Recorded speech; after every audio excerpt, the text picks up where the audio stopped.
آقا کی زندگی کو ہر لمحہ دیکھنے کی ضرورت ہے.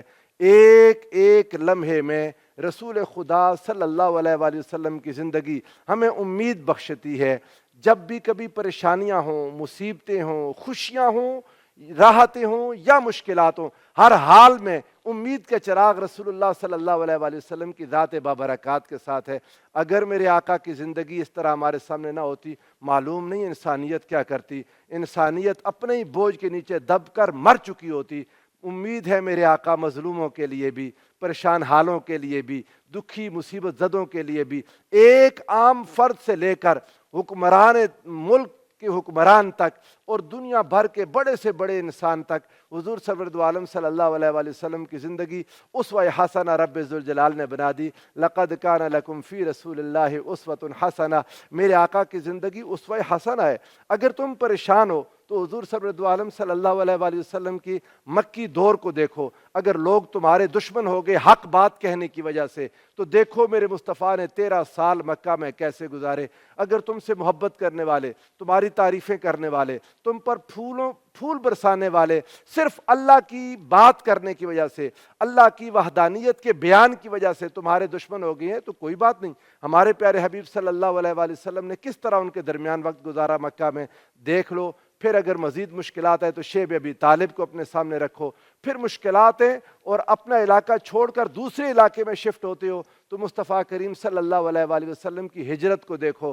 حضور سرورد عالم صلی اللہ علیہ وآلہ وسلم کی ہجرت کے بعد لوگوں کو آج یہ ہمارے حکمرانوں کے لیے، ہمارے ملکوں کے لیے جہاں جہاں غربت ہے، اس غربت کے خاتمے کے لیے میرے آقا نے کیا کیا؟ وہ جو مؤاخات مدینہ کا ایک ماڈل عطا کیا، ایک ہیوز کو اور ہیو ناٹس کو کس طرح اکٹھا کیا. کسی کو بھکاری نہیں بنایا، کسی کو سائل نہیں بنایا. میرے آقا دو جہاں صلی اللہ علیہ وآلہ وسلم کے اس مؤاخات نے طریقہ سکھا دیا. جن کے پاس کچھ ہے نہ ہونے والوں کو اپنے ساتھ ملا لیں، اور جن کے پاس کچھ نہیں ہوتا ان کے پاس بھی بہت کچھ ہوتا ہے. ان کے پاس صلاحیت ہوتی ہے، ان کے پاس قوت ہوتی ہے، کام کرنے والے ہوتے ہیں. حضور علیہ الصلوۃ والسلام نے سکھایا کہ اگر ایسا وقت آ جائے تو لوگوں کو اس طرح اکٹھا کر کے مشکلات سے نکل سکتے ہو.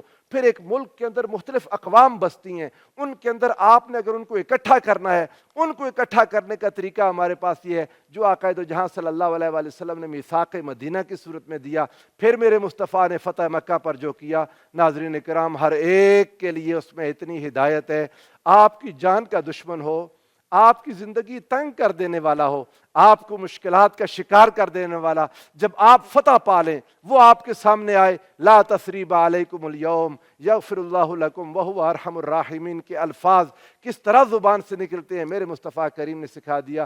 الغرض حضور کی زندگی کا ایک ایک لمحہ میرے آقا کا چراغ امید ہے. ہم نے اب اسی پر گفتگو کرنے کے لیے، ظاہر ہے ایک بہت بڑا ماشاءاللہ ہمارے ساتھ پینل موجود ہے، آپ کو ان ساری چیزوں سے لطف آئے گا. میں پہلے مہمان کی طرف آتا ہوں، جناب پروفیسر ڈاکٹر سعید احمد سعیدی صاحب. سر، حضور علیہ الصلوۃ والسلام کی زندگی، چراغ امید. بسم اللہ الرحمن الرحیم. بہت شکریہ.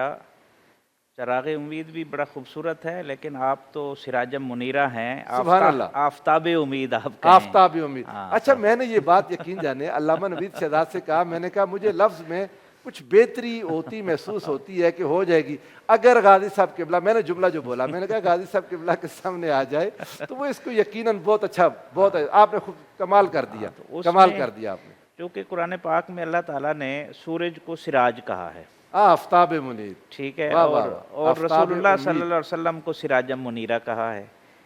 تو امیدوں کے چراغ جلتے ہیں جی. جہاں نقش قدم پڑے وہاں امیدیں، جو آپ کی صحبت میں بیٹھے وہاں امیدیں. سبحان اللہ. اس کی دیکھیں نا، میں آغاز ایک مثال سے کرتا ہوں جس میں سیدہ خدیجہ سلام اللہ علیہا کی دانش ٹپکتی ہوئی محسوس ہوتی ہے. ہاں، ایک ہے کہ حالات کا شکار آدمی مایوس نہ ہو، یہ اپنی جگہ پر ہے، پرسنل ہے. ایک یہ ہے کہ اللہ اس کو ایسے ساتھی دے جو مایوسی کی مطلب تاریکی کے اندر بھی وہ نور بن کر چمکیں، اور ان کی باتیں جو ہیں وہ آپ کے جو مشعل راہ آپ کے لیے بنے اور روشنی بانٹتی ہوئی آگے جو ہے وہ رہنمائی کرے.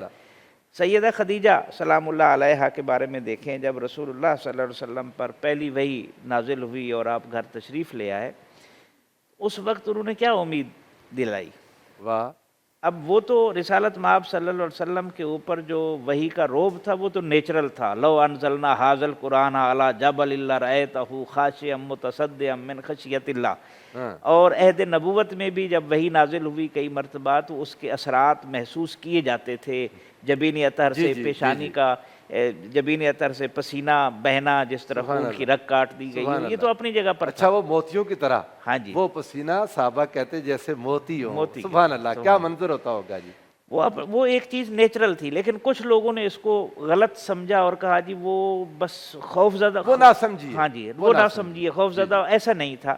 اب سیدہ خدیجہ کا ریسپانس کیا تھا, ان کی دانش دیکھیں. آپ نے جو مثالیں دی ہیں, مثلا پہلی مثال وہ دیتی ہے جملہ بیان کرتے ہوئے, ہرگز نہیں, بخدا اللہ آپ کو ہرگز رسوا نہیں کرے گا. سبحان اللہ, تنہا نہیں چھوڑے گا. تنہا نہیں چھوڑے گا. کیوں؟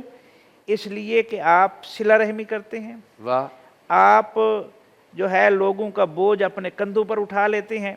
تیسرا, خود کماتے ہیں اور کھلاتے غریبوں کو ہیں. واہ سبحان اللہ. چوتھا, مہمانوں کی خاطر و مدارات کرتے ہیں. اور پانچواں, ناگہانی آفات میں لوگوں کی مدد کے لیے موجود ہوتے ہیں. واہ.